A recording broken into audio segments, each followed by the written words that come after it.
আমরা এই মুহূর্তে রয়েছি ভগবানগোলার নওদাপাড়া ঘোষপাড়া এলাকায়। এই এলাকার যেটা একাধিকবার দাবি করেছিলেন যে ডেঙ্গুর উপদ্রব বাড়ছে দিনের দিন। রাজ্যের মুখ্যমন্ত্রী যে বিষয়ে সোচ্চার হন যে ডেঙ্গু মুক্ত রাজ্য চাই, কিন্তু আমরা এখানে এসে যে বিষয়টা দেখতে পাচ্ছি যে একেবারে জল জমে আছে রাস্তায়। রীতিমতো এই বিষয় নিয়ে এলাকাবাসীদের দিনের পর দিন ক্ষোভ জন্মাচ্ছে।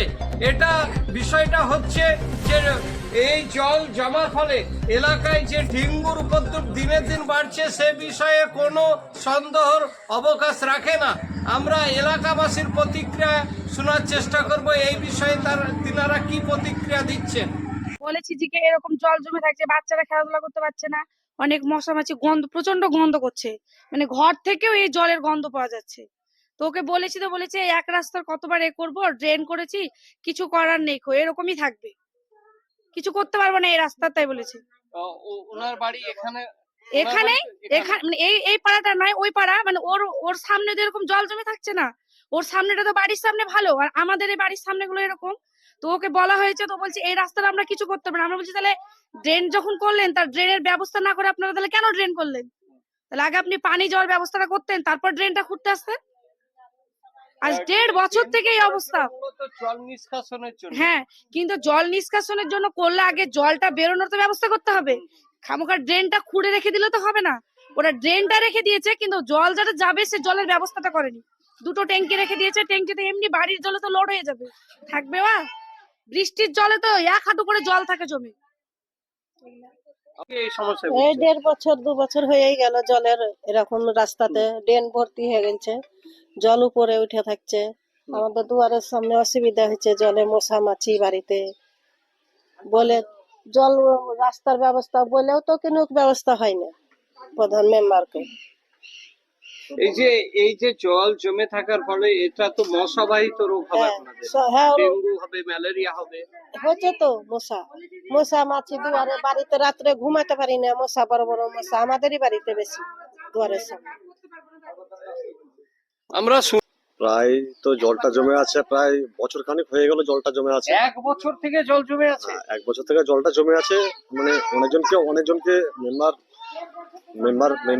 মেম্বারকে বলেছি, অঞ্চল সভাপতিকে বলেছি, অনেকজনকেও বলেছি, মানে কোনো কাজে সুরা হয়নি। জল জমাতেই তো ডেঙ্গু তৈরি হবে, ডেঙ্গু হবে, মানুষকে মশা বাহিত রোগ হবে। হচ্ছে তো এর আগে তো আমার একটা বাচ্চা মেয়ে আছে, আমার মেয়েটারে কিছু ধরা পড়েছিল, অনেক কষ্ট করে সেটাকে ঠিক করেছি।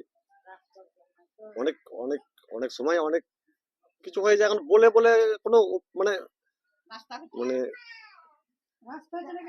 বলে বলে এমন অবস্থা হয়েছে যে কাউকে মানে বলার স্কোপ পাওয়া যাচ্ছে না, নাজেহাল অবস্থা। মানে বলাতে আপনাদের অনীহা জন্মে। হ্যাঁ, নাজেহাল অবস্থা হয়ে গেছে, মানে কার কাছে যাবো? একে বলছে দেখছি হবে, বলছে দেখছি হবে, বলে বলে আর পারছে না। কতদিন থেকে এই সমস্যায় আপনার আছে? দেখুন, বিগত 2-3 বছর ধরে এই সমস্যায় আমরা ভুগছি। ভুগা মাত্র এখন তো আপনার কোনো বর্ষা নাই, গ্রীষ্ম নাই যে জল থাকবে। এখন যতটা দেখছেন 10 ভাগের 1 ভাগ। বর্ষা হলে পুরো রাস্তাটা মনে হয় নৌকা দিয়ে পার করা যাবে, এরকম ব্যাপার। বর্ষার সময় কোনো যাত্রী স্কুল যেতে পারে না, কেউ কোনো কাজকর্মে বেরোতে পারে না। বেরোনোর আগে তাদেরকে সতর্ক বার্তা হিসাবে, সবাই তো আর বাইক নিয়ে চলতে পারে না। এই যে ছোট ছোট বাচ্চারা খেলছে, বাচ্চাদের মানে নিরাপত্তা নেই। এক কথায় বলা যায় দরজা থেকে বেরোলে এটা একটা টার্নিং পয়েন্ট, 2-3টে মানে গ্রামের মধ্যে টার্নিং পয়েন্ট। এদিকে একটা বড় গ্রাম আছে, যে গ্রামের রাস্তা এখান দিয়েই যাতায়াত হয়। এই ভূগন্তি আমি 2বার পঞ্চায়েতকে আমি ডেপুটেশন দিয়েছি, জানিয়েছি, আমাদের গ্রামবাসীদের সই স্বাক্ষর করে দরখাস্ত দিয়েছি। আমাদের যে গ্রামের যে মেম্বার আছে, যিনি বিগত দিনে প্রাক্তন প্রধান ছিলেন, ওই প্রধানকে 2-3 বার বলা হয়েছে, গ্রামবাসী আপনাকে অবশ্যই বলল যে আমার কিছু করার নেই। এই তো হচ্ছে অবস্থা। আমি বিডিও সাহেবকে আলোচনা করেছি, বিগত দিনে যে একটা ডেপুটেশন হয়েছিল, ডেপুটেশনের মধ্যে দরখাস্ত দিয়েছি।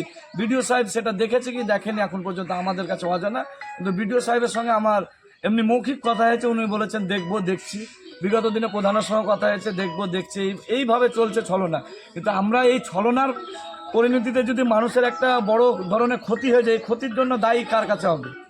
যে মমতা ব্যানার্জি যে ভাষণ দিচ্ছে যে ডেঙ্গু মুক্ত, এই যে পরিস্থিতি আপনারা নিজ চোখে দেখলেন, এত বড় বড় কীটনাশক তৈরি হয়েছে, পোকা তৈরি হয়েছে, পোকার ফলে যে বাচ্চা ছোট ছোট এই বাচ্চাগুলো একবার ফলো করবেন, এদিকে বাচ্চাগুলো ফলো করবেন, এসব বাচ্চাগুলোর যদি পরিণতি কী হবে আপনারা ভাবতে পেরেছেন একবারও?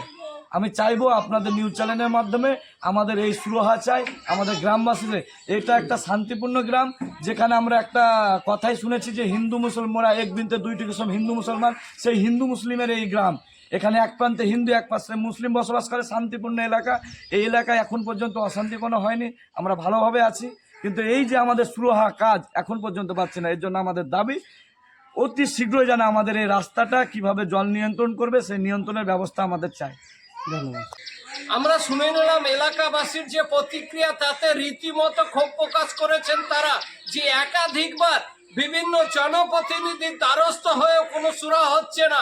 নির্বাচনের প্রাক্কালে, নির্বাচনের সময় তারা বিভিন্ন প্রতিশ্রুতি দিয়ে মোড়া হয় তাদেরকে, কিন্তু নির্বাচন হয়ে যাওয়ার পরে তাদের দিকে আর কোনো দৃষ্টি নিক্ষেপ করেন না, এমনটাই তারা জানাচ্ছেন। আমরা শুনে নিয়েছি এলাকাবাসীর মতামত, যে মতামত ব্যক্ত করেছেন, যেটা শুনলে আপনারাও রীতিমতো আতঙ্কিত হবেন। এমন এলাকায় এসেছি যে এলাকায় ডেঙ্গুর উপদ্রব দিনের দিন বাড়ছে, তাতে আমরাও একেবারে হতাশাগ্রস্ত। একজন নিউজের প্রতিনিধি হিসাবে হতাশাগ্রস্ত এই কারণেই যে কোন রাজ্যে আমরা বসবাস করছি, হচ্ছেটা কি এই রাজ্যে। মানুষ বিভিন্ন সুবিধা অসুবিধার জন্য পঞ্চায়েত ব্যবস্থা করা হয়েছে, জেলা পরিষদ করা হয়েছে, জনপ্রতিনিধিদেরকে নির্বাচন করা হয় সে উদ্দেশ্যে। আমরা গণতান্ত্রিক অধিকার এই কারণে আমরা প্রয়োগ করি যাতে মৌলিক অধিকার আমরা পাই। মৌলিক অধিকার হচ্ছে স্বাস্থ্য এবং নিরাপত্তা। যেখানে নিরাপত্তা পাচ্ছে না মানুষজন, সেখানে কিভাবে মানুষ চলাফেরা করছে আমরা শুনে নিয়েছি এলাকাবাসীর মতামত। ভগবানগোলা থেকে রিপোর্টার আরিফ হোসেনের সঙ্গে জাকিরুল ইসলাম, নিউজ 24x7 বাংলা।